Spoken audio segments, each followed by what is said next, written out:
Mitochondria के मुकाबले में क्लोरोप्लास्ट में एक इजाफी अंदरूनी झिल्ली होती है थाइलाकोइड जो थाइलाकोइड जगह को घेरे हुए है।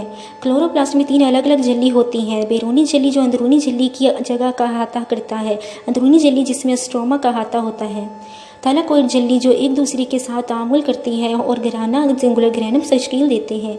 क्लोरोप्लास्ट में 2 फोटोसिस्टम मौजूद हैं और हर फोटोसिस्टम 2 अज्जा एंटीना कॉम्प्लेक्स और फोटोकेमिकल रिएक्शन पर मुश्तमिल है जो क्यूनीन के रास्ते इलेक्ट्रॉनों को इलेक्ट्रॉन ट्रांसपोर्ट चेन में मुंतकिल करते हैं। थाइलाकोइड झिल्ली में क्लोरोफिल अणु मौजूद हैं, रोशनी को अपनी गिरफ्त में लेते हैं, पुरजोश इलेक्ट्रॉन की शक्ल में और दूसरे हिस्से में मुंतकिल करें। इससे आला तवानाई के इलेक्ट्रॉन तैयार होते हैं।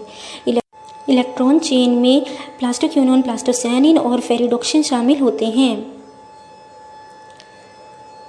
फोटोसिस्टम 2 इलेक्ट्रॉन का अतिया करता है जो रोशनी से पुरजोश होता ही अगला जजिया इलेक्ट्रॉन वसूल करता है और पानी से जारी करदा तवानाई पैदा करने के लिए इस्तेमाल होता है। तदरीजी जो ATP की पैदावार को ईंधन H+ कॉम्प्लेक्स बना देती है। इलेक्ट्रॉन को भी जज़्ब किया जा सकता है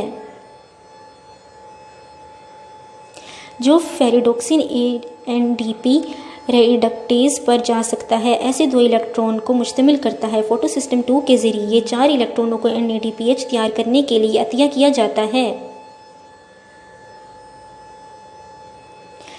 रोशनी के रद्द-ए-अमल से NADPH और ATP तश्कील पाते हैं जो स्ट्रोमा में पाया जाता है और उससे आखिरी अमाइनो एसिड शुगर और फैटी एसिड बनते हैं।